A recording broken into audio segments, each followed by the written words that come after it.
I'm not sure. I'm against the patchwork. If the rock is totally, and we do have some that's just totally smashed and it's separates, and I would love to see that just picked up and remortared. I disagree, and I argued very strenuously. The ADA, when we get into the ADA in Eureka Springs, we got a whole different issue. It's a nightmare. And I've been in places. I just came back a year ago. Washington D.C. and the new art museum has cobblestones outside, and I'm literally talking cobblestones. And I laid a quarter down, and there's a quarter space between the cobblestones, and cobblestones are not wheelchair friendly. Right. So, I mean, I think we could make our rocks, our stone sidewalks, a little bit more friendlier. I mean, and I took the ride up here in a wheelchair, and I realized it jarred my teeth out. And we're not wheelchair friendly town. Our town isn't ADA. Our streets don't meet ADA. Right. And we never will. And then that's one of the things I said.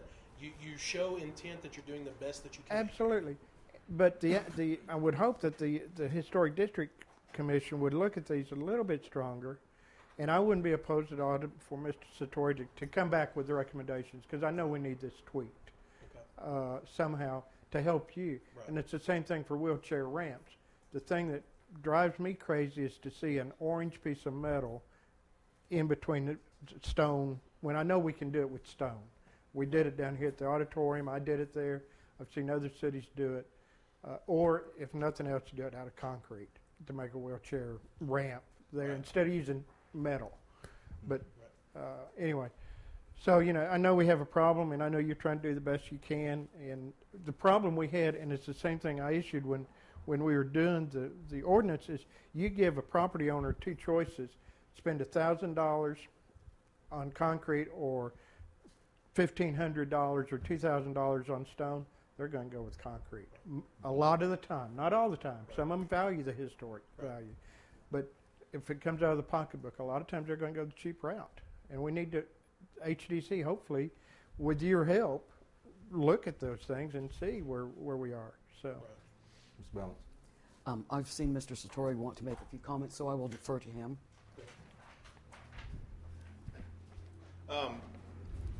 Just wanted to add a couple of comments. The first thing that the building inspector said is that he said, and I'm trying to paraphrase, I gave the property owners the option.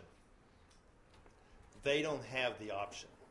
Our municipal code says if the stone is repairable or refinishable, that's what you do. If it is unrepairable, then you have an option. And that's the most important point right there, is when you were talking to those property owners, those stones were all they needed was a little refinishing. They did not have the option to replace them. And also I talked to some of the people who do this work in town. Those property owners didn't contact anyone to get a bid on what it would cost to refinish or repair that limestone. They just replaced it. And to refinish that stone there and bring it up to code would have cost about $1,500. To replace it with concrete cost about $3,000. And we lost about $20,000 worth of stone from that point. So the important point that I want to make to you is that it is not their option. The city has made it already in our code book that if it can be repaired, it will be repaired, not replaced. Now that can be clarified, and it will need to be clarified by ordinance. But it says specifically, if it's unrepairable, you have an option of replacing it. But if it's repairable, you don't have that option as a property owner. You must repair it or refinish it. And as far as the color goes, and I've watched them pour every bit. We sat here and battled over 10 years over imprinted concrete before, and that was the compromise to limestone, was to be able to do. And we made prints, and we sent our public works people to Florida to take a class in imprinting and to make it look like limestone, and not slate, but limestone. And we also sat here and hammered out formulas for tinting and color. Limestone's brown, a little gray, a little brown, a little mottled. It's not black slate.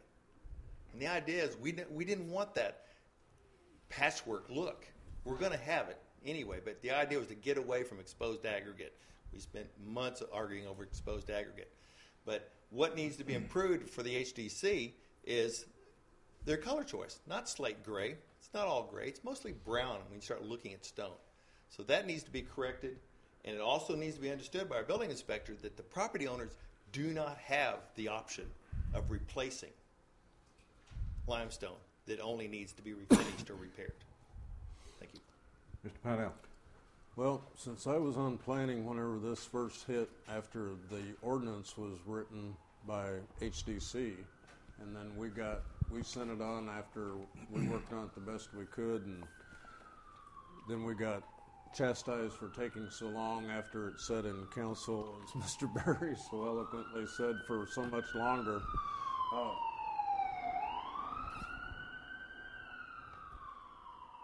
I think there's I have no criticism of Mr. Ray. I think that the guidance is a little misleading because at the time, and I don't remember if Ms. Balance was on planning at the time or not, when we had the gentleman in from Little Rock that is the expert in planning, Jim Von Tungman. Jim Van Tunglen. One of the hardest things in the world to do is write a new ordinance for an old city. And if a person sat down and really figured out how much it would take to make this city ADA compliant, we might as well board up everything and go find someplace else to live. And an interesting document that I just came across not too long ago in working on with the Arkansas Historic Preservation Society on another issue that we cannot talk about at this table. It says, are all local historic districts as restrictive as those found in places like New Orleans, Savannah, Charleston, Eureka Springs, etc.? And it says no. These cities have adopted restrictive guidelines because their economies depend heavily on tourists coming to see their historic buildings. The level of historic accuracy required of owners is something that each community decides. Most local historic districts adopt guidelines with more flexibility than those found in heritage tourism destination cities. And that, I think, has been the argument from the get-go, back when this was sitting in planning, and the historical commissioners like Bill Ernsey and those concerned with maintaining the integrity of what Eureka Springs is all about makes his job pretty darn difficult. And, you know, I applaud the efforts that he is taking, but I think we have given maybe a little bit too much leeway to the owners that is discretionary, that, you know, that we maybe need to relook the issue. Mr. While we're talking about limestone, I would like to see that when limestone is removed, that there's an option that the owners could donate it to the city, and that we start a limestone bank, and that, because all the sidewalks aren't necessarily the same width. Did I see them sawing and piecing limestone together over by the gallery, that it wasn't a continuous slab across? But I think I know it. They actually raise those, and they are actually set in concrete. Because I thought I noticed two pieces spanning. So, you know, if it's going to come out and we can salvage some of the limestone, then it can be recycled and put back in various places where, you know, people are wanting to stay with the historical well, it's not totally historically accurate, but rather than that stuff be hauled away, that people donated to a bank here, that we could reuse that stuff and put it back down on the sidewalks where it's appropriate. But that's just an idea.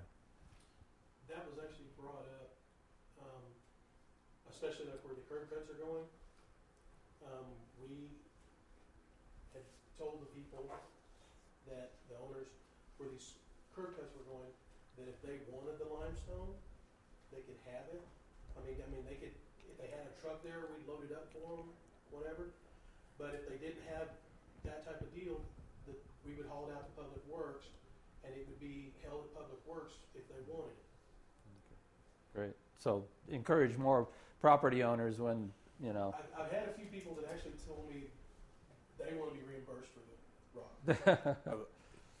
Yeah, they don't want to donate anything. Yeah, well, yeah. Their There will property. be people that want to donate. That was one of the things when we were discussing the planning, that, you know, if we left the option of repair of the sidewalks up to the property owner and they opted to go concrete, basically it's their limestone to get rid of, and if not, then we were going to have to look at determining that if it was repairable limestone becoming a city function, and if it's a non-repairable limestone going with the printed concrete. So that's where it kind of stalemated to the point of